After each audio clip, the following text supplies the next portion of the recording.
Buenos días a todos. Muchísimas gracias por atender esta presentación.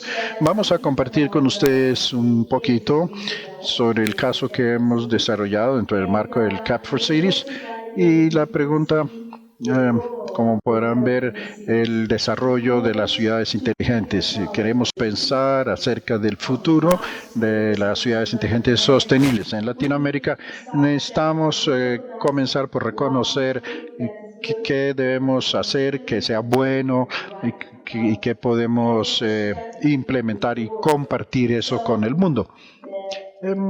Creo que el tópico de esta conferencia es totalmente relacionado con la idea del desarrollo de estas ciudades inteligentes, tal como lo va a presentar el caso.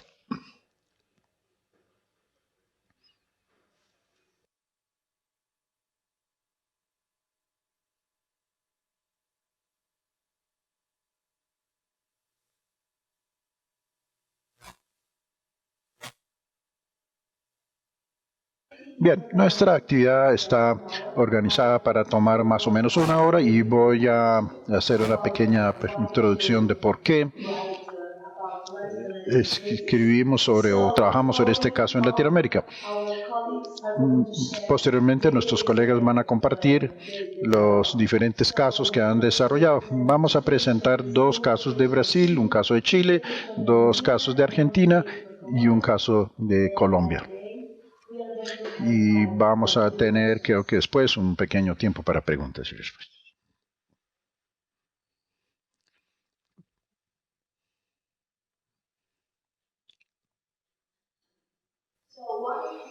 Bien, ¿por qué decidimos desarrollar este caso? El objetivo fue mejorar el entendimiento y mejorar la creación de un significado. Este es un ejemplo que es muy significativo para mí.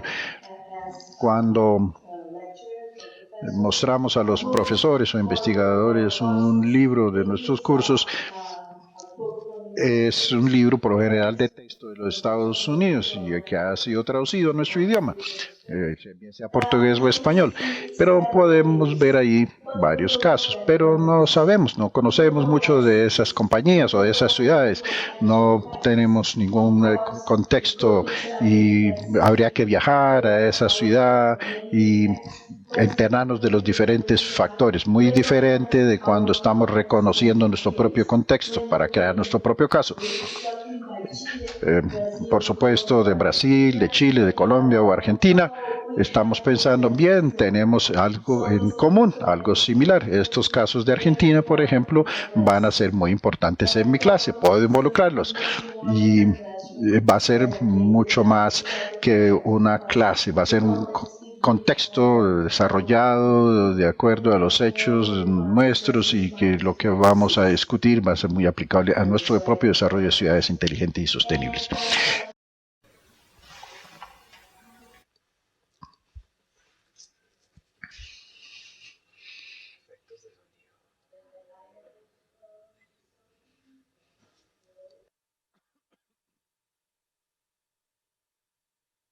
Por favor, regresemos a la lámina anterior. Ahí.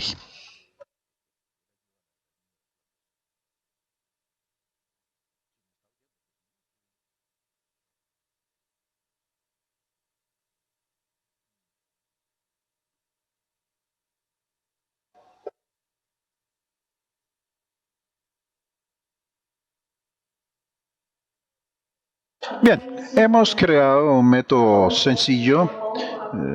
Le pedimos a todos nuestros socios, llamémoslo así, que propongan sus casos y estuvimos discutiendo con ellos y la idea era tener un mejor entendimiento de sus casos. Entonces los socios, nuestros aliados, describen su caso.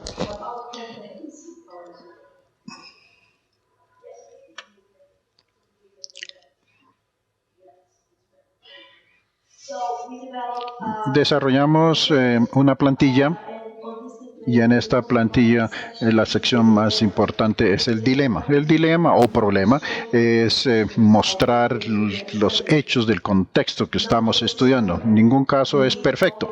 Siempre tenemos una serie de contradicciones, siempre tenemos ciertos temas o problemas. Y lo que es interesante, lo que estamos cuando discutimos un caso, pues es debatirlo en clase con nuestros estudiantes porque ellos ya han visto, digamos, otros casos y por supuesto están más capacitados, digamos, para mostrar cuáles son las opciones, qué está sobre la mesa para ser debatido y poder tomar decisiones. Otra de las secciones tiene que ver con las notas de enseñanza. Aquí realmente es compartir con las personas con las que van a utilizar el caso lo que hemos escrito, o sea, cómo va a ser utilizado este caso para ilustrar, para discutir las ciudades inteligentes y sostenibles y sobre todo los pilares de sostenimiento con estas personas. Y este es el plataforma, digamos, el set del caso que va a ser presentado. Podemos ver aquí las otras ciudades inteligentes que mencioné y los pilares de sostenibilidad que estamos buscando aquí por una distribución, ¿no? Y que no el caso se concentre en un solo pilar o en una sola ciudad. Esto es para tener un conjunto de casos más integrales.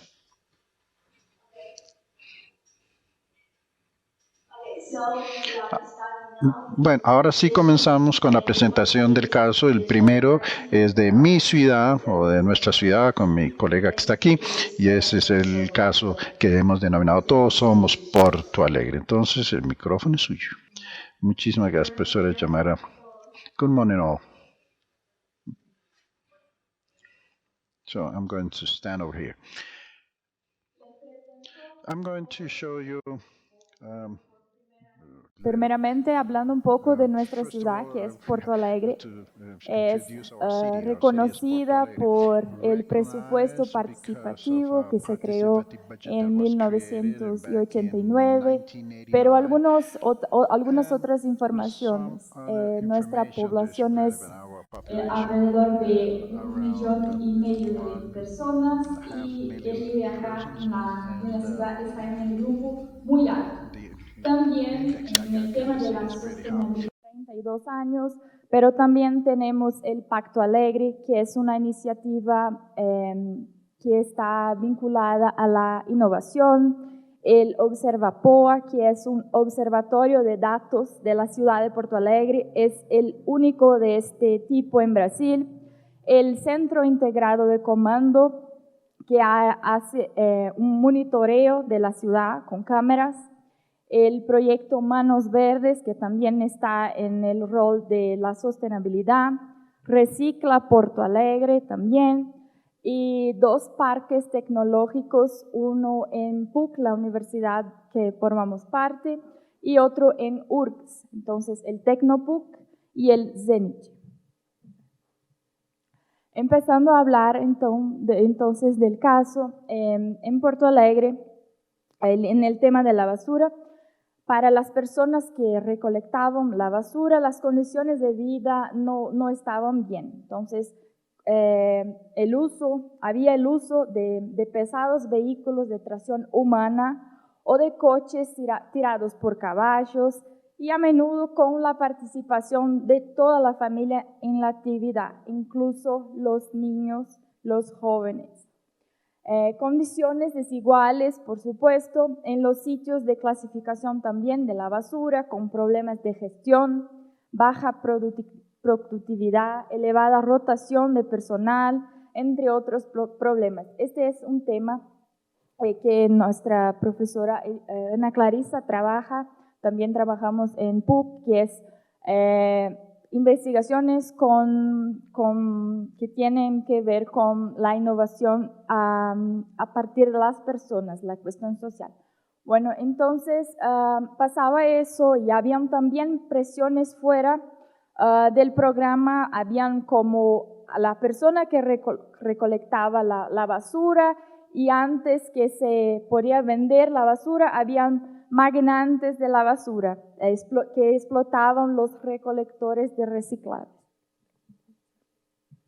Entonces, ese es el programa Todos Somos Porto Alegre, que es un caso de gobernanza inteligente y sostenibilidad social que integra diferentes puntos de vista y varios actores en una red de gobernanza colaborativa para ocuparse de un problema complejo, porque no es solo un tema de sostenibilidad ambiental del medio ambiente, sino también un tema social.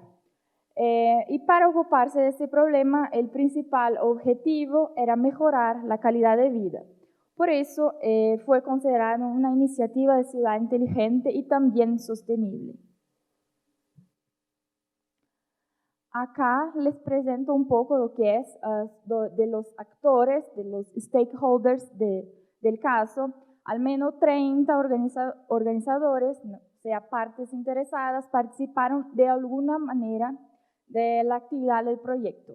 9 del gobierno y 21 no gubernamentales, incluso también la PUC, la Universidad de Brasil.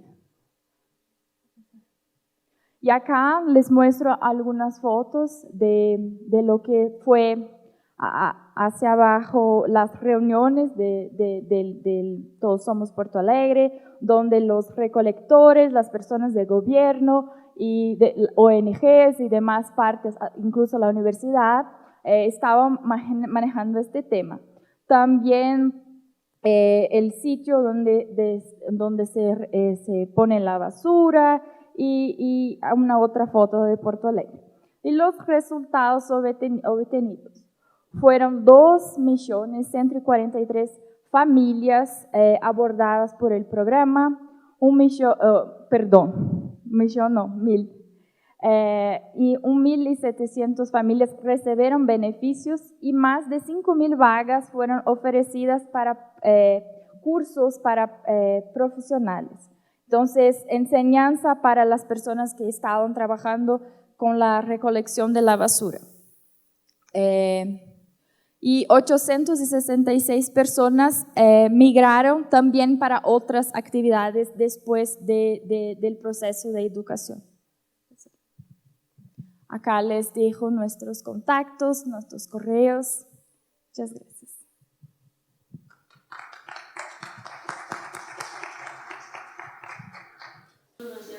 Muchas gracias, Rosani, por su presentación, por su intervención. Ahora, Mauricio, le cedo la palabra para presentar el caso de Curitiba. Buenos días. Estoy acá para presentar el caso de Curitiba, que usó la planeación urbana como herramienta para fomentar la movilidad sostenible. ¿Por qué hablamos sobre la movilidad urbana en el contexto de las ciudades inteligentes y sostenibles? La movilidad urbana es un gran consumidor de investigación y consume mucho espacio urbano. Y si queremos construir ciudades inteligentes y sostenibles, tenemos que promover un medio de transporte que pueda optimizar estos recursos. Tenemos que promover transporte público o modalidades como caminar, usar las ciclas y hacerlas más atractivas que usar los vehículos, los carros, los automóviles. ¿Sí me puede prestar el dispositivo, por favor? Esta es una perspectiva general de algunos aspectos que influyen sobre la movilidad urbana. El aspecto principal es el uso de suelos y la ocupación. Si la ciudad es bastante compacta, si las viviendas están cercanas al comercio, por ejemplo, para que las distancias y los desplazamientos sean cortos. Este uso de suelos y la ocupación va a definir la distribución de actividades en el contexto urbano. En esta distribución va a definir los patrones de desplazamiento. Si es una distancia larga, no sería suficiente caminar. Si son distancias cortas, se puede lograr desplazar como peatón o usando ciclas. La idea acá es presentar lo que Curitiba hizo hace más de 40 años, que está alineado con las directrices modernas para poder promover transportes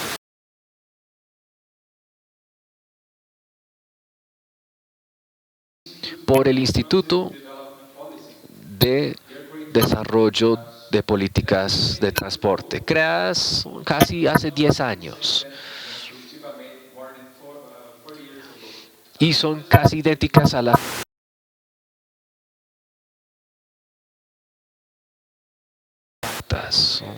más densas. El transporte se trata sobre el tránsito. Conectar, la cuarta directriz, es para lograr las rutas más cortas posibles. Mezclado,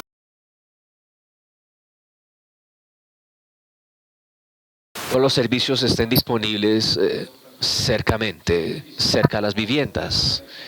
Séptimo, cambio es simplemente o siempre innovar.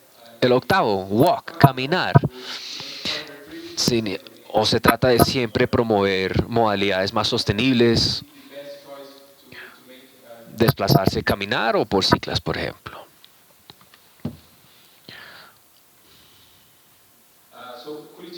Curitiba es una ciudad grande en Brasil, conocida por su sistema de transporte público, con una población aproximadamente de 2 millones de personas. Esta es una imagen de uno de los corredores, una de las rutas que voy a presentar. El mensaje principal de Curitiba es que cuando planearon estas rutas de transporte público, no pensaron únicamente en las calles que estarían en las rutas, en la área de influencia, sino que contemplaron los entornos alrededor. El objetivo principal era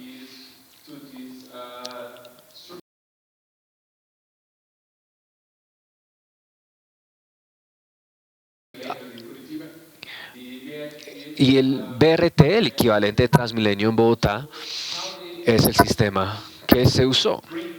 ¿Cómo podíamos acercar a la mayor cantidad de las personas a los centros de actividad económica? Y se basaron en índices de construcción o potencial de construcción.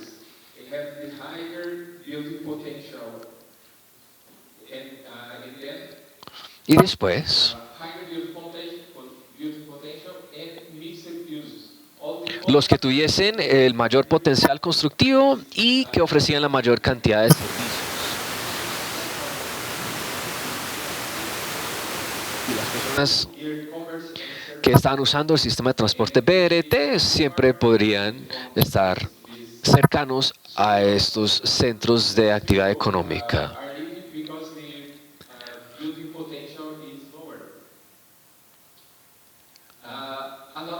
Algo más que es interesante. Acá en esta barra, esta línea roja, tenemos la ruta del BRT, el sistema de transporte público.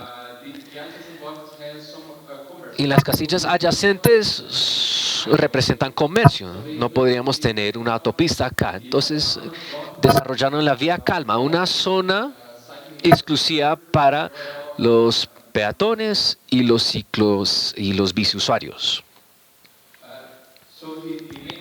Y el mensaje principal de Curitiba, de este desarrollo, es que obviamente tenemos que promover estos medios sostenibles de transporte, pero solo serán efectivos si son atractivos y llamativos para las personas. Es decir, los van a elegir este medio de transporte porque es práctico y atractivo para ellos. Y otra palabra clave que quisiera usar es la accesibilidad. No tiene sentido ofrecer este servicio de transporte público si no le brinda accesibilidad a los usuarios. El sistema de transporte público de Curitiba ha priorizado este factor, hablando de la accesibilidad. Muchas gracias.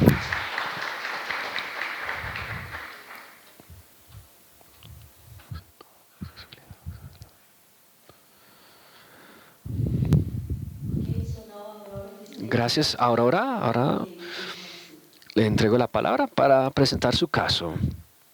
Aurora Sánchez.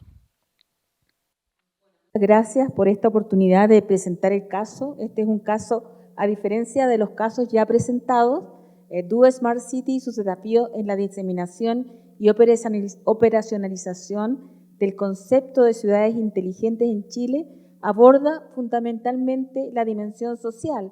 Pero lo interesante de este caso, y por eso lo elegimos, es que es un caso que no nace del gobierno local ni del gobierno central, sino nace de una organización que ve la necesidad, una organización privada, ¿cierto? Con conexiones, que ve la necesidad de incorporar el concepto de ciudades inteligentes dentro de lo que, ¿cierto?, es el desarrollo de nuestras ciudades en Chile. Mira, en las presentaciones de ayer veíamos que Santiago es una ciudad, ¿cierto?, considerada dentro de las más inteligentes, pero con muchos desafíos en términos de la diseminación del concepto y qué es lo que es una ciudad inteligente. Bueno, ¿cómo se inicia esta organización? Y un poco ese es el caso que nosotros presentamos aquí. DO Smart City es una organización que nace fundamentalmente con el propósito de poder compartir ese conocimiento y aumentar la visibilidad del concepto en Chile. Es Lorena Santana, directora ejecutiva y fundadora de DO Smart City, quien participó con nosotros en nuestro evento de diseminación que tuvimos en Santiago hace un poco más de un mes, y que el año 2016 comenzó esta iniciativa para reunir especialistas tanto del sector público como privado en áreas de diferentes disciplinas que permitieran analizar las principales problemáticas de las ciudades e incorporar este concepto de manera de, ¿cierto?, desarrollar iniciativas tendientes a lograrlo. Entonces, el objetivo inicial de este caso, en el caso, ¿cierto?, de DO Smart City, fue compartir conocimiento y aumentar esta visibilidad ¿cierto?, en nuestras ciudades en Chile. ¿Cómo? Construyendo un ecosistema, ¿cierto?, de Smart City, generando y compartiendo conocimiento, activando, y esto es muy importante en este caso, la industria Smart City y inspirando el llamado a la acción, participando en la implementación directa de iniciativas, ¿cierto?, en la ciudadanía. Las fases fueron una primera fase que fue el desarrollo de la conciencia, cómo se desarrolló la conciencia del concepto en la ciudad, y una segunda fase que fue la fase de implementación ya de iniciativa. En la fase de conciencia fue, ¿cierto?, diseminar, entender qué es una ciudad inteligente y cómo reunimos a los actores en torno al concepto.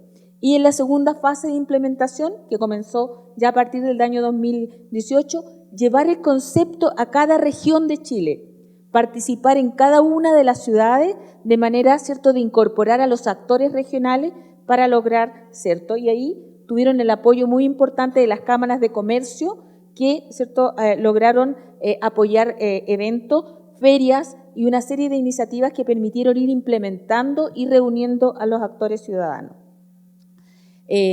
Problemáticas que ellos identificaron: la cuádruple hélice en Chile no funcionaba en las ciudades, no estaba bien, los actores no estaban coordinados, empresa, academia y gobierno no trabajaban juntos, había falta de sinergia en los ecosistemas de la ciudad, ausencia de estrategias al interior de las organizaciones públicas y faltaba implementar proyectos con un hilo conductor que tuviese una forma de llevarlos a cabo. Entonces, el foco de DO Smart City fue ser, ¿cierto?, un abordaje a estas problemáticas de ciudad inteligente de una manera sostenible, inclusiva, transparente, generando valor y hecha para los ciudadanos, con los ciudadanos, de manera de lograr, ¿cierto?, lo que ellos. Por lo tanto, algunos de los drivers fue la transformación digital, la colaboración, la innovación y la sostenibilidad como conceptos centrales para abordar estos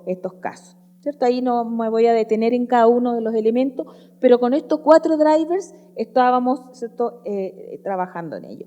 ¿Cuáles fueron las 4 líneas de productos en los que se entró DO Smart City? Smart City para todos, hablemos de la ciudad, donde habían eventos, newsletters, mesas técnicas que se desarrollaron en cada una de las regiones con soporte tanto público como privado y de la academia, una plataforma que coordinaba las actividades del ecosistema y que hoy día funciona de una manera muy interesante. Ustedes pueden entrar y ver Do Smart City, ¿cierto? En el sitio web, y van a ver todas las iniciativas que está haciendo hoy día Do Smart City, y Reimagina la Ciudad, que era una aplicación directa de iniciativas con los respectivos municipios.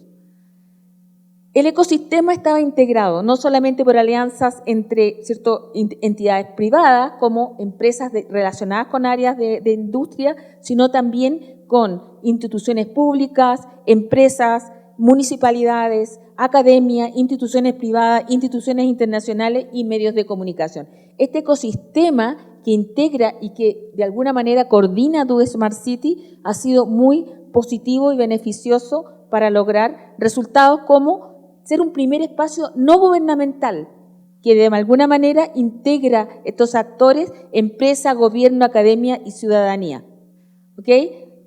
Los principales elementos para el futuro: exploración a nivel nacional, a nivel latinoamericano, de lo que se hizo en Chile, de manera de diseminarlo en otros países, y el desarrollo de alianzas con socios estratégicos para implementar nuevos servicios que fueran, ¿cierto?, atingentes para los ciudadanos, y finalmente lograr un desarrollo sustentable y un vivir inteligente en las ciudades de Chile. Bueno, muchas gracias.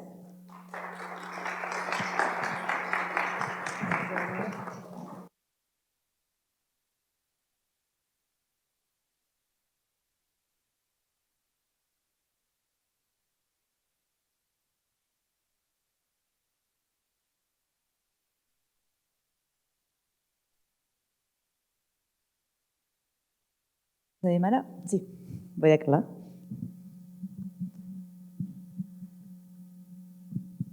Bien, bueno, yo voy a presentar entonces, como bien dijo Dimara, el caso del presupuesto participativo. Primero voy a hacer un poco de contexto de cuál es la ciudad de La Plata. La ciudad de La Plata se encuentra en la provincia de Buenos Aires, es la capital de la provincia. Está muy cerca de la ciudad autónoma de Buenos Aires y es el principal centro político, administrativo y educativo de toda la provincia de Buenos Aires. Tiene, voy a hacerlo un poco rápido, una población de aproximadamente 1 millón de habitantes, una superficie de 30 kilómetros cuadrados, y la mayoría de sus actividades están relacionadas con la administración pública y la Universidad Nacional de La Plata, pero además es una ciudad que fue construida y fue diseñada antes de ser construida. Esta ciudad se construyó con este diseño de un cuadrado, con avenidas y calles que la cruzan y algunas diagonales, y tiene la particularidad de que cada 6 cuadras se encuentra un espacio verde, un espacio de encuentro social para las actividades cotidianas de sus ciudadanos. Inicialmente esta fue la planificación y el casco urbano, pero luego la ciudad fue creciendo y formó el Gran La Plata. La ciudad tiene 25 distritos, esto ahora lo vamos a ver más adelante, pero el casco urbano se divide en 3 delegaciones y el resto de las localidades del Partido de La Plata forman las 22 delegaciones restantes. En cuanto al presupuesto participativo, este tiene como objetivo que la comunidad participe activamente en todo lo que son las decisiones de gobierno. Busca que se aumente la democratización de todo lo que se hace en la ciudad, permitiendo al ciudadano sentirse también parte activa del proceso democrático y brindando transparencia y una mayor aceptación por parte de sus ciudadanos a lo que es el gobierno. Como mencionó hoy, creo que fue Rosiani, el primer caso de la región tuvo lugar en Porto Alegre hace ya 30 y pico de años, pero en La Plata lo estamos implementando activamente y de forma periódica desde el año 2008. Bueno, acá tenemos una definición de lo que es el presupuesto participativo, la voy a pasar. Y según encuadra en lo que hoy contaba Dimara, esto se encuentra dentro del pilar social y de la dimensión de Smart Governance de lo que son las Smart Cities. Bueno, muestro un poquito cómo es la plataforma en lo que es la ciudad de La Plata. Es una plataforma web en donde los usuarios pueden presentar sus proyectos, pueden votar estos proyectos y pueden ver luego los resultados de lo que ellos eligieron para cada una de las delegaciones. Hay un formulario de presentación de proyectos. Cabe destacar que si las personas no tienen acceso a Internet o no pueden hacerlo, igualmente pueden acercarse a la delegación y ellos los ayudan a completar el formulario. Es un formulario simple donde solo tienen que completar los datos y contar qué es lo que quieren que se haga en la delegación en la que forman parte. Bueno, acá hay algunos ejemplos del último que se llevó a cabo, de los presupuestos admitidos, porque cada uno de estos proyectos que se proponen luego son estudiados por expertos y se estudia su factibilidad y en ese caso pasan a ser opciones de voto para los ciudadanos. Hay distintos tipos de proyectos como mejorado de calles, cámaras de seguridad, luminarias y otro tipo de implementaciones. La fase de votación es en otra etapa. En la misma plataforma se abre esto para votar, en donde los ciudadanos tienen que decir en qué delegación se encuentran, incluso poniendo su número de DNI, ya la delegación sale solo. Entonces, ahí lo que van a hacer es poder ver todos los proyectos que presentaron sus propios vecinos y poder elegir uno de estos y votarlo para que se ejecute. Una vez que termina el tiempo de votación, se pasa a la parte de ejecución. En la plataforma se muestra cuál fue el proyecto ganador en la delegación en la que forman parte y una vez que este proyecto se lleva a cabo, que tienen aproximadamente un lapso de 1 año para implementarlo, se muestran los resultados, como por ejemplo acá podemos ver la instalación de cámaras en ciertas calles que los vecinos habían pedido. Muy bien, eso fue todo. No sé si... 5 minutos.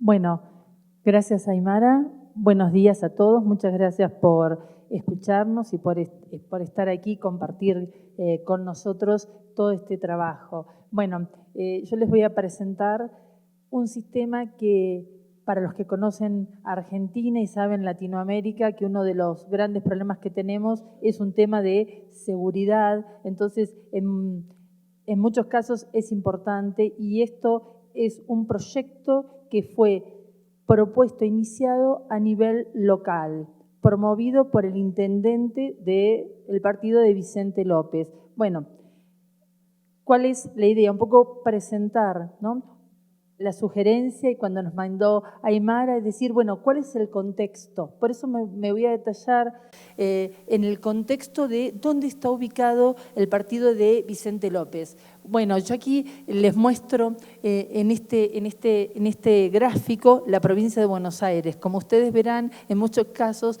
es una provincia muy grande y con una vasta extensión. ¿Dónde se encuentra el partido de Vicente López? Bueno, el partido de Vicente López se encuentra a 20 kilómetros de lo que se conoce como la ciudad autónoma de Buenos Aires. De alguna manera es como el Gran Buenos Aires. Ustedes saben, como el área metropolitana, está cerquita.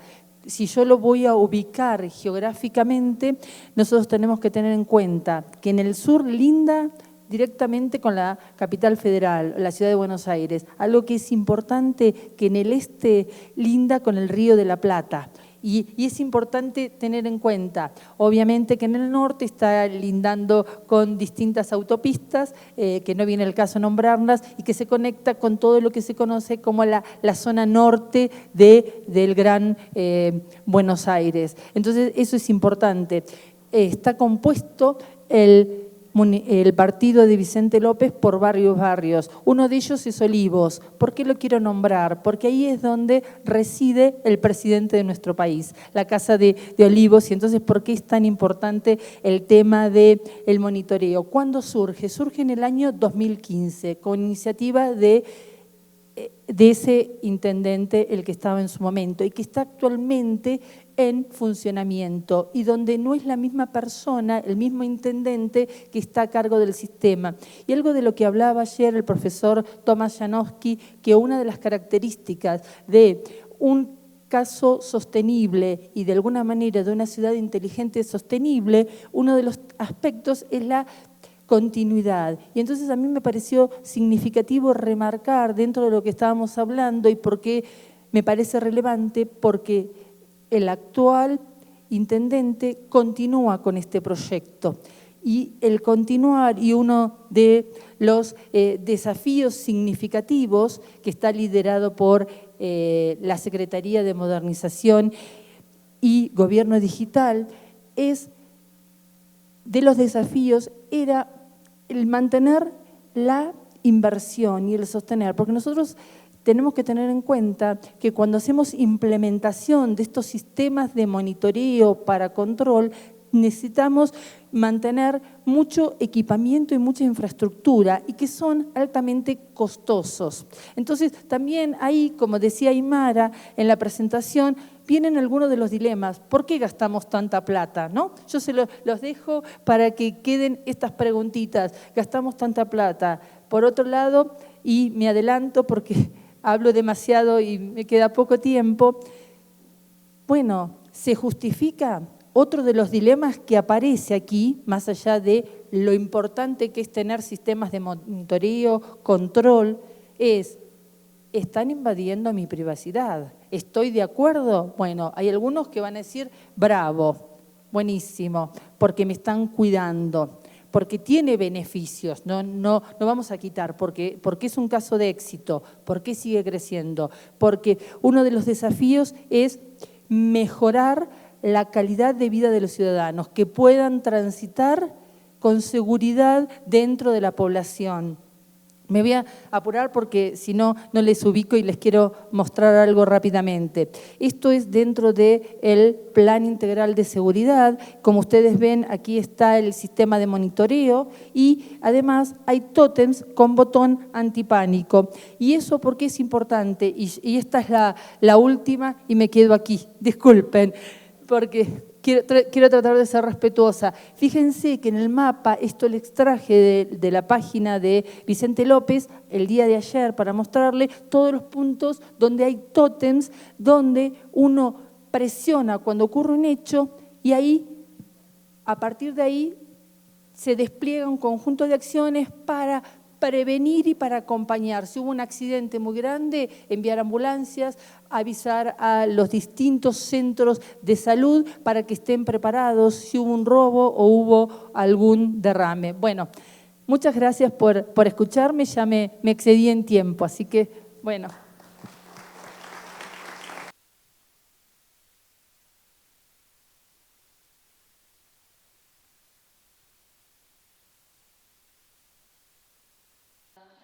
Ahora me gustaría pedirle a Luis Daniel tomar la palabra para presentar el caso, un caso muy interesante sobre Medellín.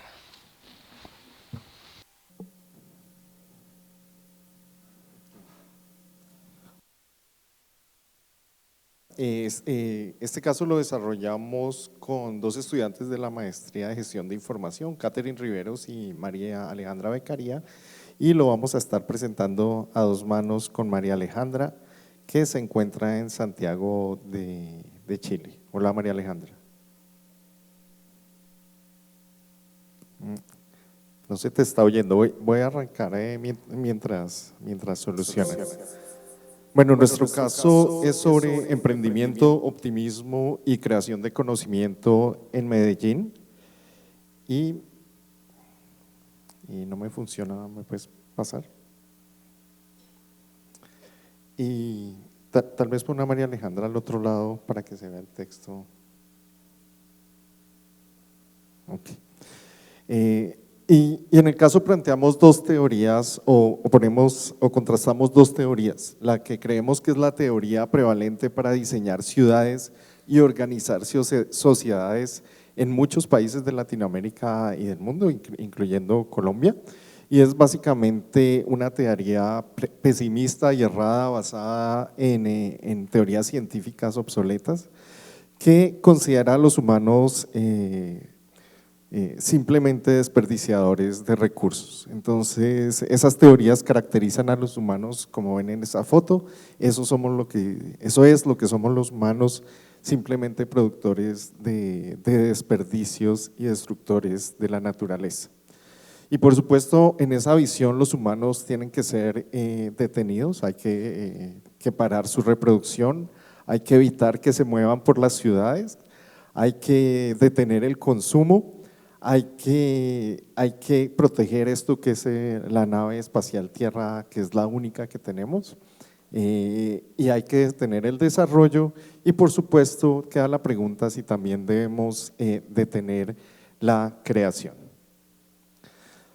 Pero esa teoría es falsa y en el caso planteamos una teoría optimista acerca de la gente y los caracterizamos como lo que realmente son, que son solucionadores de problemas.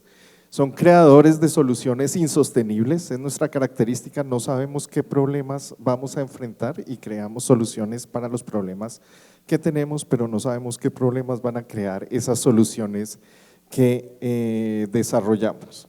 Y por lo tanto, pues tenemos que enfrentar esos nuevos problemas. Ese es nuestro nicho ecológico, eso es lo que somos, creamos conocimiento y esto es lo que nos caracteriza y no el slide anterior, ¿sí? Eso simplemente es un problema que vamos a solucionar. O sea, las ciudades pueden ser limpiadas, los ríos pueden ser descontaminados, los humanos pueden solucionar problemas de movilidad en grandes ciudades, esos son problemas y solo la física nos podría impedir solucionar un problema, ¿sí? Las leyes de la física es lo único que no podemos sobrepasar, ¿sí?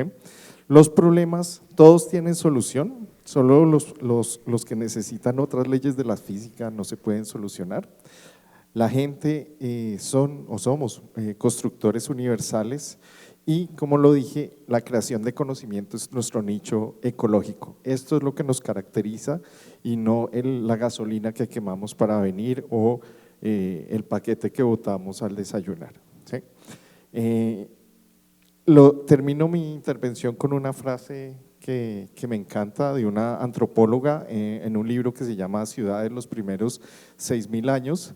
Y ella dice, mire, para nuestros ancestros las ciudades fueron el primer internet, una manera de comunicarse, interactuar con un enorme alcance, con un enorme grupo y diversidad de gente para entrar en nuevas formas de trabajo y de placer y para estar en contacto con otros, ¿sí? Las ciudades son para crear conocimiento y no para contener humanos destructores de la naturaleza. Y esta visión optimista, que es verdadera, contraria a esa visión falsa, es lo que nosotros desarrollamos en el caso de Medellín, que nos va a explicar María Alejandra. Muchas gracias, Luis Daniel. No sé si me escuchan. Sí. Ya, gracias. Bueno, con respecto al caso de estudio de Medellín, iniciamos por la primera parte, que es entender el contexto.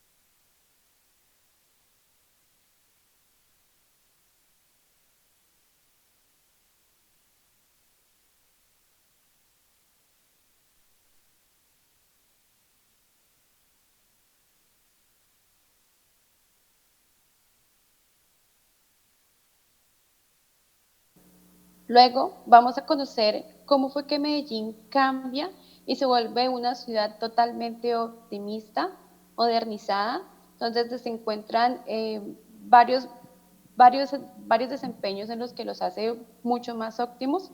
En parte eso también sucede por la firma de los acuerdos de paz y un punto muy importante, la unión entre el sector público y privado, que obtiene que se desarrollen nuevos sitios para Medellín. Luego de que se ha desarrollado bastantes partes, viene lo que es el optimismo y la creación de conocimiento. que viene que se expande enormemente por Medellín y logra que se vaya avanzando más la ciudad.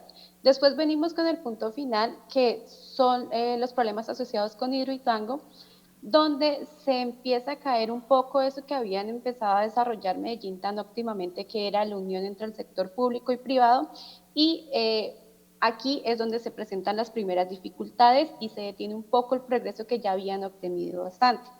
De acuerdo con lo que habíamos también planteado con Luis Daniel, la discusión a la que queremos llegar es cómo podemos continuar con el desarrollo de Medellín o de las ciudades inteligentes para que sigan creciendo y no se detengan ante los problemas en los que pueden llegarse a ocurrir.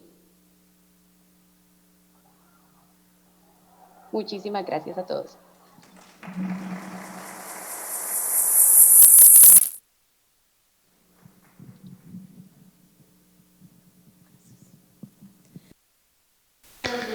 Bueno, muchísimas gracias Luis Daniel y María Alejandra por presentar su caso. Y ahora creo que tenemos tiempo para preguntas o comentarios de parte del público. Espero que hayan preparado sus preguntas. Quiero comentar con una pregunta para nuestros panelistas. Creo que no tenemos mucho tiempo y por tanto voy a pedirles a todos la misma pregunta.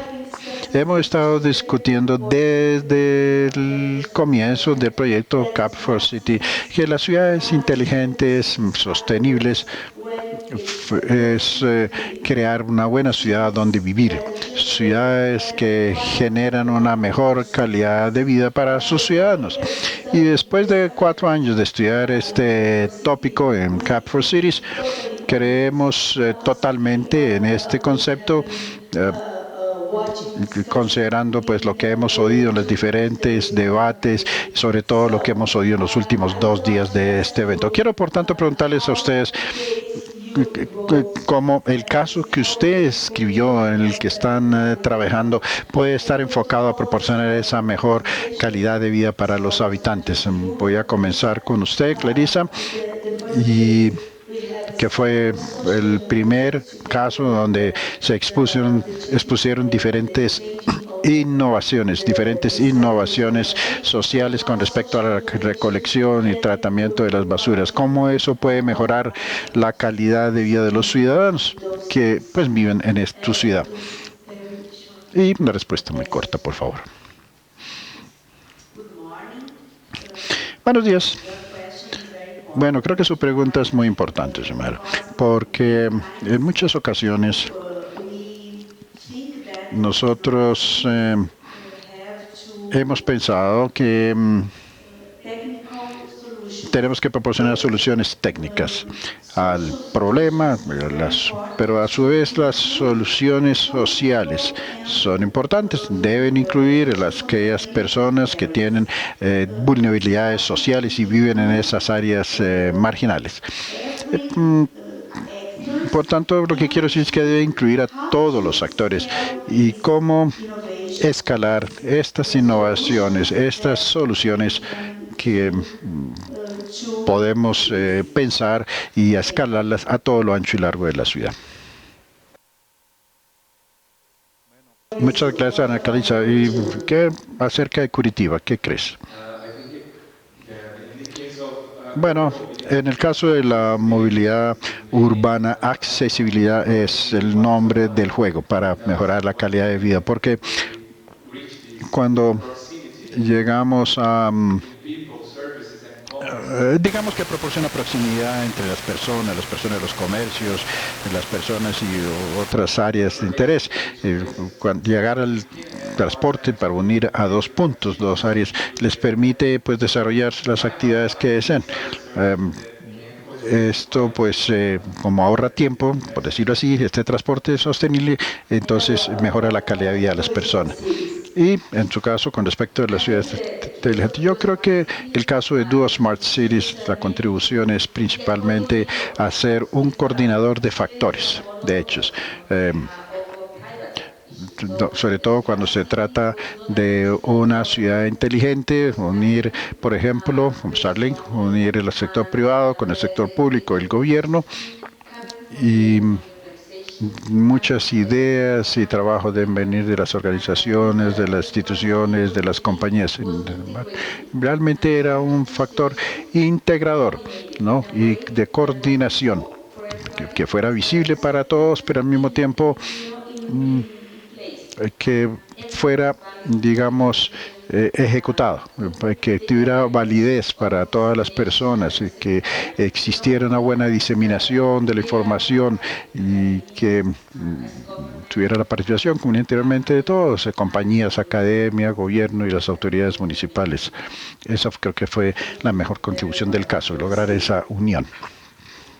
Bien, bueno, yo creo que en el caso del presupuesto participativo, que estaba hablando de la ciudad de La Plata, pero se hace en varios lados, es importante destacar que son los propios vecinos los que impulsan o dicen cuáles son sus necesidades y también son ellos mismos los que deciden qué es lo que van a hacer y en qué se va a gastar el presupuesto que tiene la municipalidad para su propio bienestar. Entonces, eso es muy importante, ya que no solamente, como yo dije, hay ejemplos de luminarias o mejorado de calles, que eso también mejora la calidad de vida, pero también muchas propuestas son de espacios de recreación o espacios para hacer ejercicio o distintos tipos de propuestas que ayudan y que nuevamente son ellos mismos los que las proponen y los que los votan y los que deciden qué es lo que quieren para su barrio.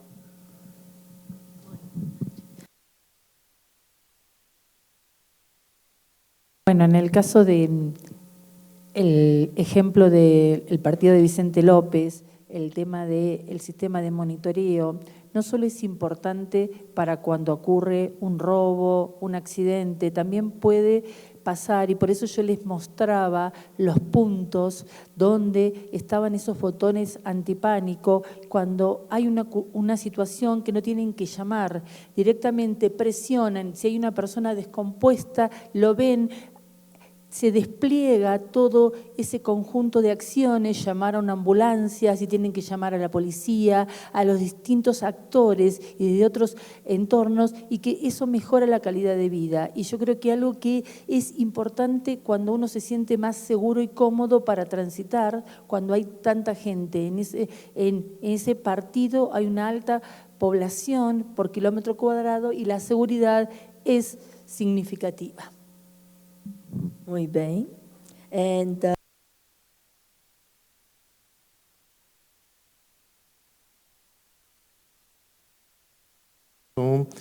ayer hablábamos un poco del rol de la academia y yo creo que la academia, por supuesto, tiene que hacer, pero tiene que seguir con su rol de crear y transmitir ideas y nosotros, creo que nuestro caso sirve un poco a dar a conocer un poco de awareness en el problema que se está viviendo, en mi opinión, en Latinoamérica, que es el tema de considerar a los ciudadanos como simplemente como objetos y como generadores de desperdicios y no como generadores de conocimiento. Y preguntarle a las autoridades si ese desarrollo que hemos tenido puede ser detenido. ¿Sí? En la historia, pues, hay argumentos para pensar que sociedades como Atenas, como Florencia en Italia, en algún momento detuvieron su desarrollo por simple pesimismo. ¿Sí? Y en Latinoamérica creo que lo hemos visto. Un caso muy cercano a nosotros es el tema que pasó en Venezuela. Nosotros recibimos muchos inmigrantes, gente totalmente optimista, gente totalmente creadora de conocimiento. Muchos participaron en este proyecto, pero simplemente tuvieron que salir de su país porque no podían crear ese conocimiento allá. Entonces, sí, creemos que los empresarios son explotadores y no emprendedores, y que los ciudadanos son generadores de desperdicios y no de conocimiento, pues vamos a crear políticas cerradas que simplemente van a destruir las ciudades y los países.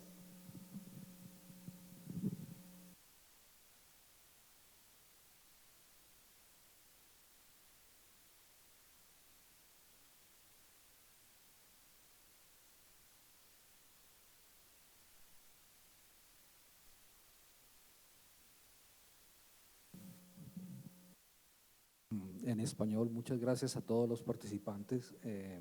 los panelistas, ¿no?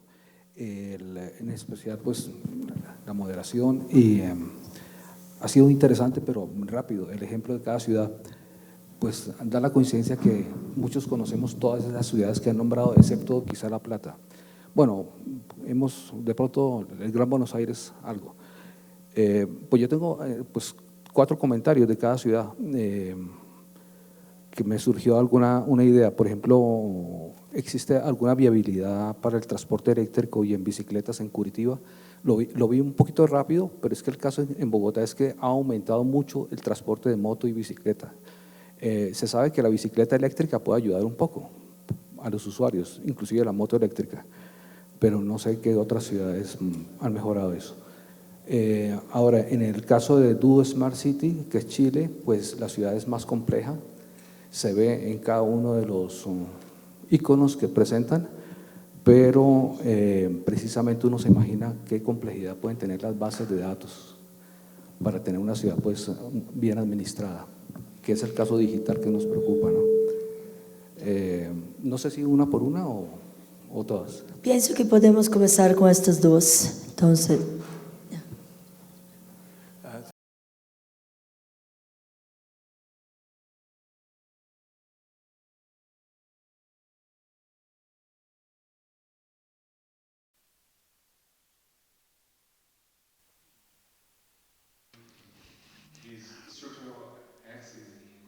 Bueno, en cuanto a Curitiba, la infraestructura para bicicleta está separada de los carriles motorizados, incluso del caso de las motocicletas, pertenecen al sector motorizado. Pero exactamente para su pregunta, las bicicletas eléctricas utilizan los carriles ¿no? convencionales dedicadas a las bicicletas, sí, convencionales. Utilizan básicamente la misma infraestructura.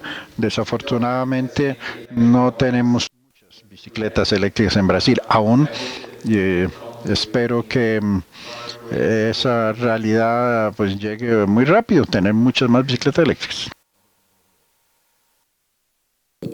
Gracias por la pregunta. Respecto al tema de las bases de datos, creo que el gran desafío respecto a la integración de la información desde las diferentes fuentes es uno de los principales desafíos y las complejidades de las ciudades inteligentes, y esta organización de alguna manera construye acuerdos con los municipios, integrando proyectos, siendo el coordinador de actividades y apoyando la diseminación inicial de las actividades de manera de coordinar a los actores y apoyar a las municipalidades y sobre todo a las ciudades en el desarrollo de estos proyectos. Entonces, la base de datos no queda en YouTube Smart City, queda en la institución con la cual ellos trabajan.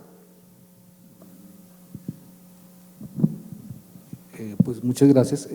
Tengo la inquietud de qué sucede, por ejemplo, en el caso de del presupuesto participativo. Por ejemplo, se sabe que en la actualidad la dificultad que tienen algunas ciudades es cómo crear proyectos deportivos que incluyan a la mujer.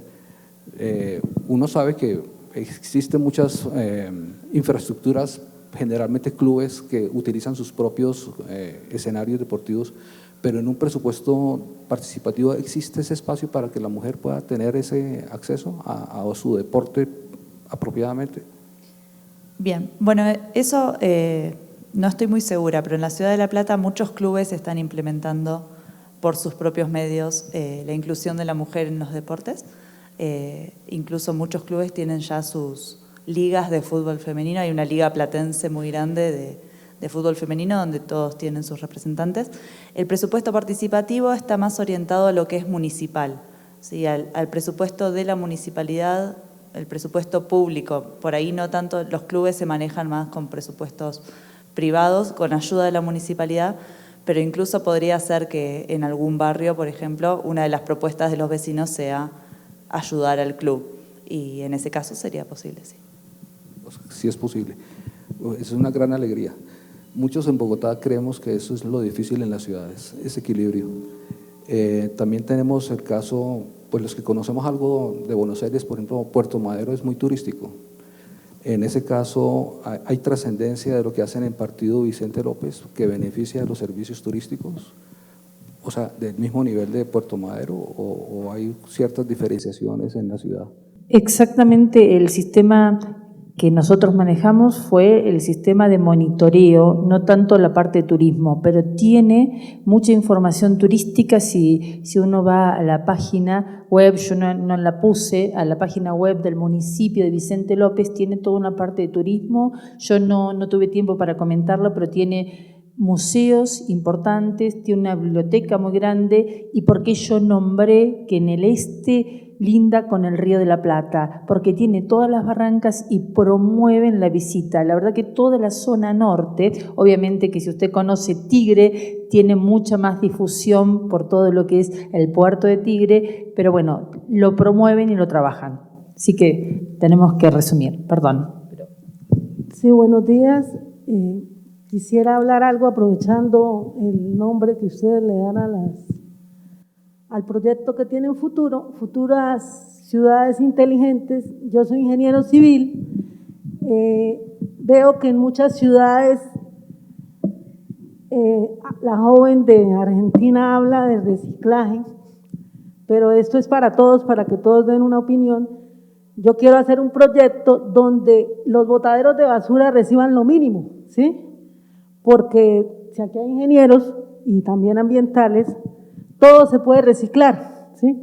El proyecto que quiero hacer es que cada familia, la parte de alimentos, conchas, residuos de alimentos, los coloquen para que alguien los recoja, ¿sí? Una entidad, no sé ustedes que conocen un poquito más del tema, y ese material vaya a ser compost, ¿sí?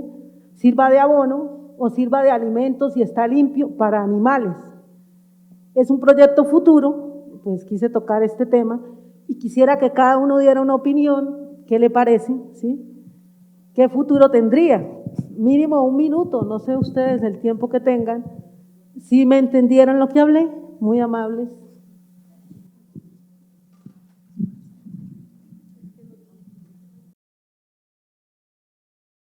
Bueno, por Todos Somos Porto Alegre, que es una iniciativa de Brasil, yo creo que la manera con que se llevó a cabo fue muy como positiva, porque por tener el presupuesto participativo ya a unos 33, 4 años, la gente ya está como que acostumbrada, ya hay un historial de participación. Entonces, las reuniones y todo eso con las personas que recolectaban, las personas de gobierno, se hizo más, no fácil, pero de una manera más colaborativa y mejor, con más diálogo. Yo no sé si puede ser. Gracias por la pregunta.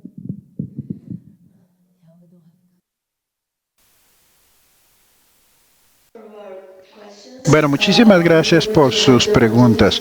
Vamos a tener la oportunidad de discutir más con nuestros panelistas esos temas, pero necesitamos continuar con nuestra actividad del día. Podrán ver en nuestra página web. Hay un documento de 20 casos o algo así, y ahí van a poder encontrar muchísimo más detalle de lo que presentamos hoy en día, los hechos y factores locales, estadísticas, información financiera, cifras sobre impacto. Y tenemos un grupo de casos muy interesantes que tienen su lado de inclusión social, colaboración, desarrollo, investigación, etcétera. Ahí verán los diferentes enfoques y aproximaciones al tema de cada uno de los casos, porque apenas hemos visto por encima cada uno de los casos que corresponden a nuestra ciudad, a nuestras ciudades.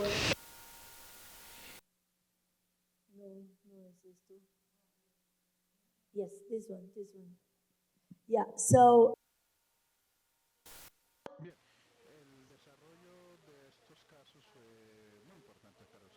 Decidimos organizar un ebook, libro electrónico, que pues incluso se encuentra todavía en proceso, que compila todos estos casos. El profesor Tanis y Gabriela Pereira. Con ellos, bueno, y yo vamos a trabajar en ese libro.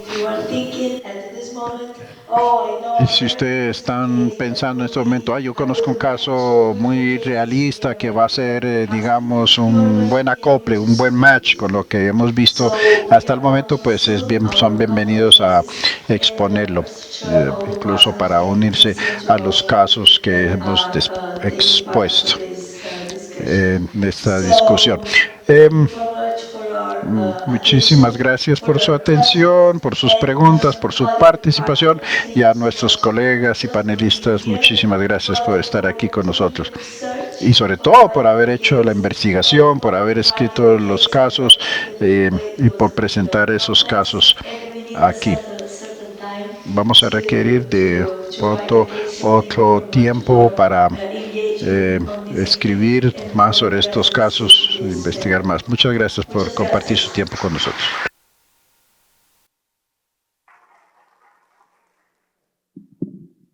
Bueno, agradecemos a los panelistas y a la moderadora de este panel por sus importantes aportes.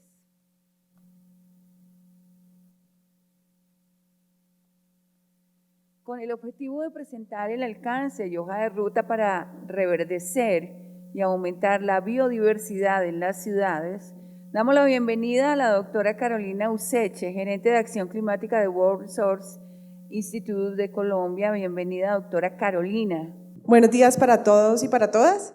Un placer estar acá y queremos iniciar muy brevemente esta charla, dado que estamos corridos en la agenda, y hablar un poco de las ciudades inteligentes, que creo que es el tema del día.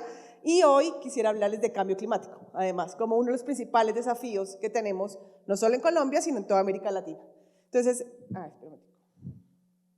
listo. Entonces, por supuesto, que hablemos de ciudades inteligentes, hablamos mucho y el título del Summit es cómo el futuro de las ciudades inteligentes, pero prácticamente el futuro empieza hoy. No podemos esperar 10, 20, 30 años para empezar a diseñar las ciudades y menos ante los desafíos del cambio climático.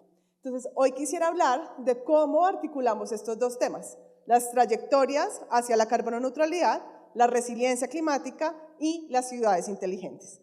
Porque, como vimos ahora, casi ninguna exposición habló sobre el clima, ninguno habló sobre los desafíos de los cambios hidrometeorológicos que vamos a tener en cada una de nuestras ciudades. ¿Hacia dónde espicho? Ya. Entonces, ya hemos visto algunos casos en Chile, en Brasil, supremamente interesantes, pero ¿qué entendemos realmente por una ciudad inteligente? Hablamos ahorita de una gobernanza inteligente en Brasil y fue supremamente llamativo. ¿Qué entendemos por una ciudad inteligente? Colombia, como siempre, avanzando en los temas de política pública, durante la pandemia, inició a diseñar una política pública nacional sobre qué es una ciudad inteligente y cómo deberían pensarse en Colombia estas ciudades. El DNP hizo un trabajo juicioso y empezó a pensarse cómo el DNP es nuestro Departamento Nacional de Planeación y qué entendíamos por una ciudad inteligente. Y dijo, bueno, vamos a hacer este documento de política pública nacional donde hablamos que las ciudades inteligentes van más allá del desarrollo tecnológico.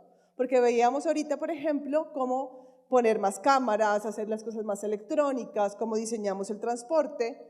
Y Colombia dice, vamos a ir un pasito más allá. Y vamos a tener un enfoque intersectorial que hable sobre desarrollo sostenible, la infraestructura, medio ambiente, la economía, la transformación digital, por supuesto la movilidad inteligente, la seguridad ciudadana, la economía circular y las energías renovables. Prácticamente las ciudades inteligentes abarcan muchísimos temas de manera integral. Sin embargo, aquí la gran pregunta es, todos reconocemos que el cambio climático es posiblemente el desafío más importante que presentamos como humanidad, cómo entra dentro de las ciudades inteligentes, cómo las ciudades inteligentes están realmente tomando y analizando los datos climáticos o los datos de emisiones de gases de efecto invernadero y cómo los están incluyendo dentro de su planificación. Entonces, prácticamente miramos que el cambio climático va a tener un impacto muy fuerte en los temas de infraestructura, ¿verdad? Creo que para todas las ciudades que estamos aquí, especialmente Bogotá, muchas de las ciudades colombianas, tenemos problemas con los temas de inundaciones e infraestructura. Eso solo en las regiones andinas. Tenemos también deslizamientos, tenemos huracanes, tenemos mareas de tormenta y una serie de amenazas que alteran nuestra infraestructura. Pero también medio ambiente. Las plantas reaccionan a los cambios de temperatura y a los cambios de precipitación. Por lo tanto, si hablamos de un diseño de ciudades con espacios verdes, con parques, como nos mostraban ahorita con Curitiba, pues ¿cómo hacemos para pensarnos esos parques y esos espacios verdes ante los escenarios de cambio climático? Por supuesto, la movilidad inteligente, ya lo veíamos, la movilidad inteligente no solo nos va a hacer ser más eficientes, sino reducir emisiones. La seguridad, la economía y la energía responden directamente a los temas y desafíos de cambio climático. Pero si vemos la definición, al menos en la política pública de Colombia, solo encontramos una palabra inteligente relacionada con movilidad. El resto, al parecer, no tendría que ser inteligente. Solo pensamos en la movilidad inteligente asociada. Pero aquí la pregunta para el panel que sigue, que sería muy interesante, es ¿qué más tiene que ser inteligente para realmente ser una ciudad inteligente ante los desafíos de cambio climático? Colombia es de los pocos países de América Latina que ya tiene una estrategia climática de largo plazo. Colombia hizo su ejercicio durante los años 2020-2021 en pensarse cómo será Colombia al año 2050, principalmente para cumplir con el Acuerdo de París. Pero para poder lograr los dos grandes objetivos, que es reducir las emisiones y ser carbono neutros al año 2050 y alcanzar la resiliencia climática, se necesita toda una serie de apuestas que hay que transformar en Colombia. Pero, como también no sé si lo sabemos, pero Colombia es el primer país de Sudamérica con el mayor número de desastres naturales asociados al clima. Para nosotros, los efectos de las inundaciones, huracanes, deslizamientos son muy graves solo con variabilidad climática. ¿Qué pasa si los modelamos con los escenarios de cambio climático? ¿Cómo esto va a alterar las ciudades y cómo realmente diseñamos ciudades inteligentes en Colombia? Entonces, simplemente quiero enfocarme en las primeras amenazas que analizamos, que fue cómo las inundaciones y los huracanes van a afectar las construcciones y la infraestructura, que es principalmente lo que tenemos en las ciudades. ¿Qué encontramos? Hicimos unas áreas de cómo era una amenaza de inundación sin cambio climático y qué pasa si le incluimos los diferentes escenarios de cambio climático.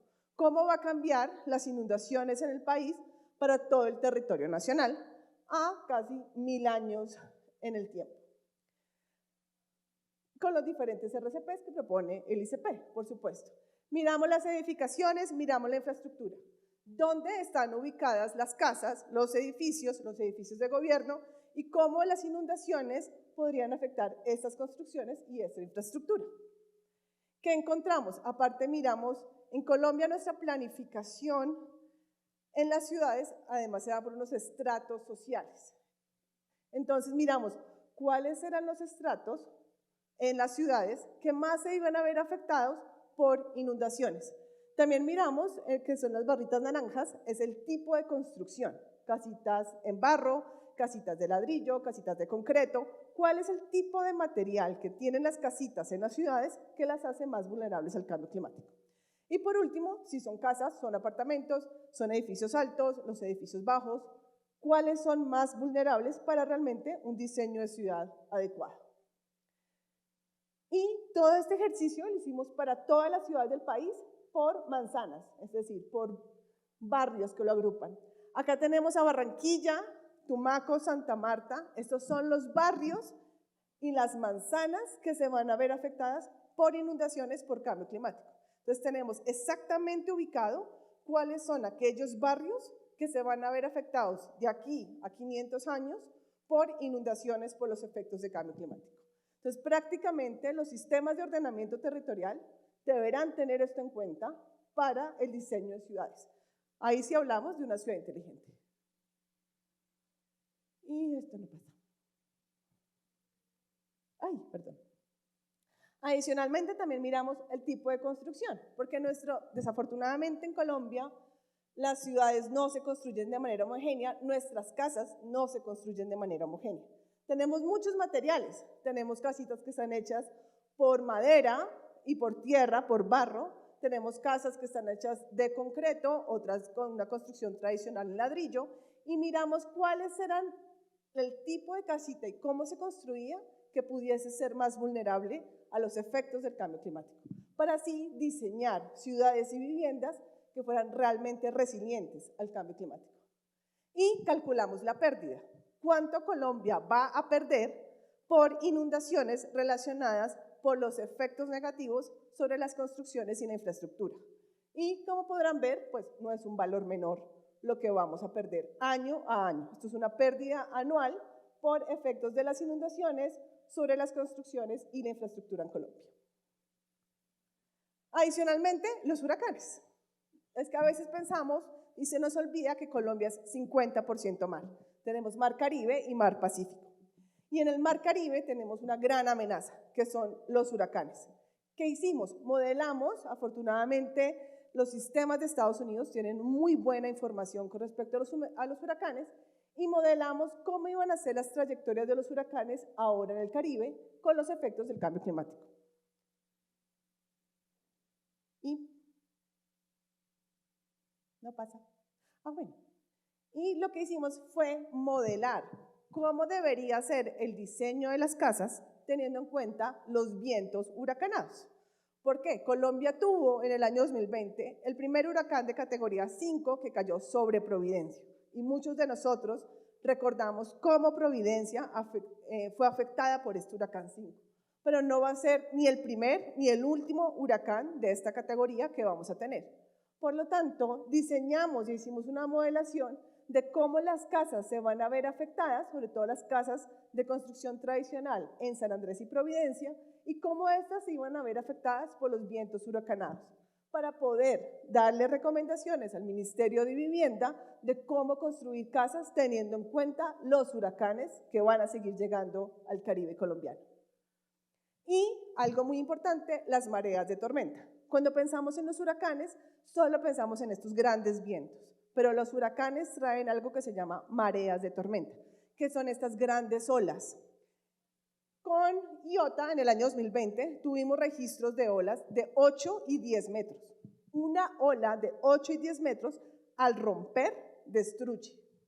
Entonces, ¿cómo hacemos una planificación correcta de la isla de San Andrés y Providencia, teniendo en cuenta que vamos a tener olas de 8 y 10 metros? ¿Y esto qué implicaciones tiene para la infraestructura? Por lo tanto, ya entonces entendemos que Colombia es un país supremamente complejo, que tenemos muchas amenazas climáticas y que esto nos va a implicar un rediseño de las ciudades en el país. Entonces, ahí llega la estrategia 2050 y si ven ahí hay una serie de números, la apuesta 6 es ciudades. Entonces, Colombia lo que hizo fue pensarse cómo deben ser las ciudades al año 2050. Y así fue como lo pensó y lo diseñó. Entonces Colombia dice, primero, no solo debemos pensar en ciudades, sino en ciudades-región. La ciudad como tal no está aislada, no tenemos una cúpula por encima, sino que dependemos de las regiones que están alrededor de las ciudades. Lo segundo es que plantea al mínimo 7 temas que hay que modificar en las ciudades para realmente ser ciudades inteligentes, pero sobre todo ciudades carbono neutras y resilientes al clima. El primer tema, pues un crecimiento urbano ordenado y una planeación urbana efectiva y regional. Ahorita llamaba muchísimo la atención cuando presentaba en el caso de La Plata, una ciudad diseñada antes de construida. Aquí en Colombia eso no sucede. Entonces, y el crecimiento es muy desordenado. Entonces, realmente, ¿cómo logramos un crecimiento urbano que sea muy organizado sin llegar a áreas de riesgo? El segundo tema es la gestión integral de recursos y de residuos.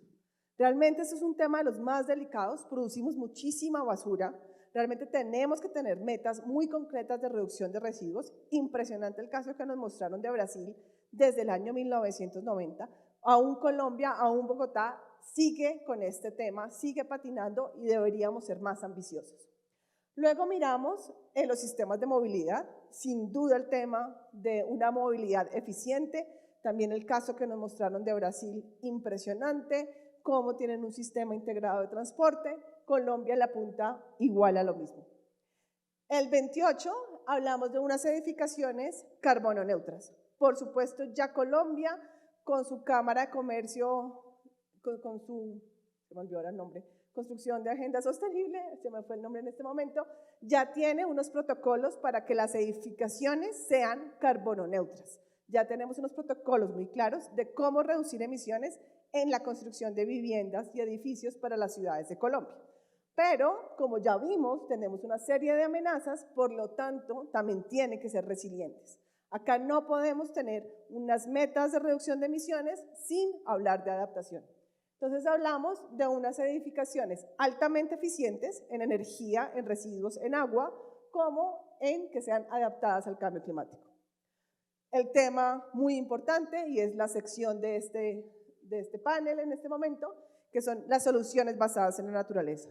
Cómo tomamos a la biodiversidad y la usamos para diseñar ciudades inteligentes en todo sentido. Espacios verdes para la recreación, espacios verdes para la tranquilidad de la mente, cómo diseñamos espacios verdes para los temas de reducción de olas de calor, de la reducción de emisiones, pero sobre todo, y muy especialmente para las ciudades colombianas, cómo usamos la biodiversidad para la reducción de riesgo de desastres. Este enfoque que se llama ecorreducción o uso de los ecosistemas para la reducción del riesgo de desastres. Muy importante para nuestro país. Aquí hablamos también de la autogeneración de fuentes renovables de energía. Las ciudades tienen que tener una autonomía en la energía, en su generación, en su uso y transmisión de energía. Y por último, un tema que también es muy importante para las ciudades de América Latina, y es el tema de movilidad humana, desplazados climáticos. No solo tenemos movilidad en América Latina por los problemas internos, sociales y políticos que tenemos todos nuestros países, sino que adicionalmente, ante los escenarios de cambio climático, al menos en Colombia, estamos esperando una gran movilidad interna de personas que se denominarán desplazados climáticos. ¿Cómo las ciudades de Colombia se están preparando para recibir a estos desplazados climáticos? ¿Cómo las ciudades se están preparando para recibir a la movilidad humana? Prácticamente esto es lo que se propone dentro de la estrategia climática de largo plazo de Colombia, y tenemos algunas metas o referentes de ambición. Por supuesto, el 100% de las ciudades deben tener distritos térmicos, 100% de los municipios tienen que reducir su vulnerabilidad al cambio climático. Hablamos en el ciclo de vida de las nuevas edificaciones, el 75% de los residuos en la construcción y demolición deben ser aprovechables como materiales usados. Hablamos del manejo de las aguas residuales, de los 100% de los vehículos tienen que ser eléctricos o con una tecnología baja en emisiones. Ahora que está de moda el tema de carros a base de hidrógeno, donde América Latina hasta ahora está pensando cómo vamos a recibir este tipo de automóviles y estamos corriendo con la generación de energía a base de hidrógeno, ¿cómo las ciudades se preparan para ello? 100% de las edificaciones nuevas tendrán 0 emisiones al año 2050. Entonces vamos viendo cómo se van integrando diferentes temáticas para hacer ciudades inteligentes e incluir los temas de los desafíos climáticos. Y hablemos entonces de soluciones basadas en la naturaleza, o cómo pensamos o cómo se pensó la biodiversidad en una estrategia climática de largo plazo. Y aquí hablamos en que la funcionalidad socioecológica del territorio es y debería ser la base estructurante de las ciudades. Hablamos que 100% de las ciudades, y esa es nuestra meta al año 2050, incorporan infraestructura verde, privada y pública para impulsar servicios ecosistémicos en las ciudades, claves para la adaptación y claves para la reducción de emisiones. También hablamos en que es urgente reducir los daños y las pérdidas económicas relacionadas con el cambio climático y cómo la biodiversidad en las ciudades va a jugar un papel fundamental para ayudarnos a reducir daños y pérdidas económicas. Entonces, la biodiversidad como un factor social, ambiental y económico a tener en cuenta para el diseño de las ciudades inteligentes. No sé.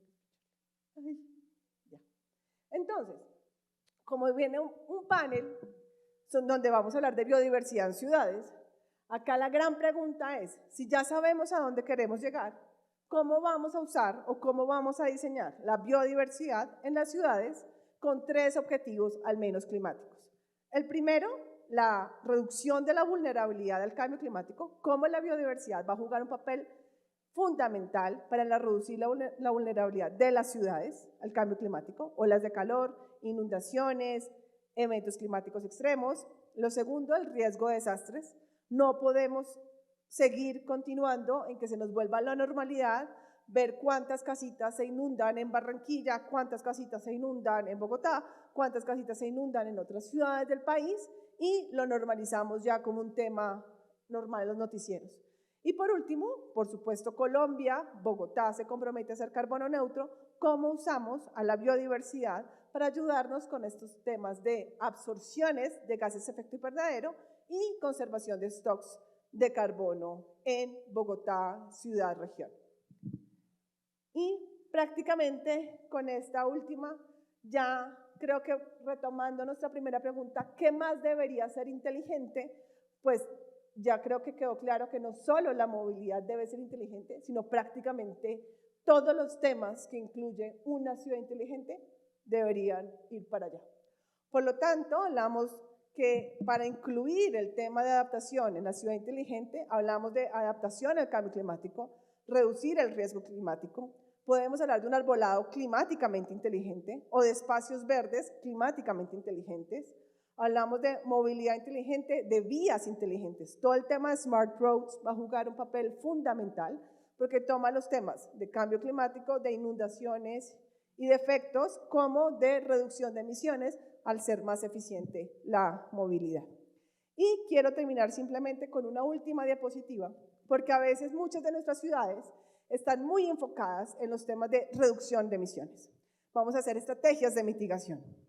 Y aquí traigo 2 bonitos ejemplos, también de ciudades, de países que se pensaron cómo hacer una movilidad eléctrica, cómo tener una movilidad cero emisiones, cómo tener una movilidad casi que fantástica y no tuvieron en cuenta los temas de vulnerabilidad al cambio climático. Entonces, a la izquierda lo que vemos es la ciudad de Londres, estaciones para que los carros eléctricos se pudieran conectar y no cayeron en cuenta que era un área de inundación.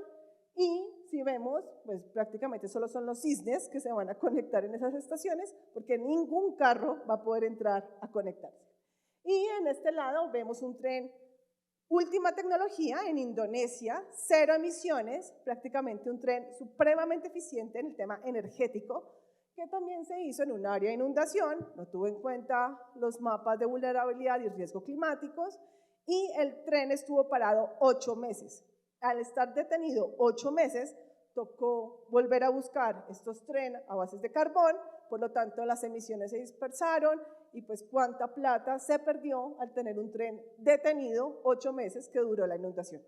Entonces con esto quiero terminar, simplemente una reflexión en que no podemos seguir pensando en las ciudades sin tener en cuenta el cambio climático, en que la mitigación no es posible sin la adaptación, y que nuestros países no van a lograr la carbono neutralidad sin tener en cuenta los riesgos climáticos. Por lo tanto, de nuevo, con mi mensaje que inicié, el futuro realmente de las ciudades inteligentes arranca hoy. Con esto finalizo. Muchas gracias para todos.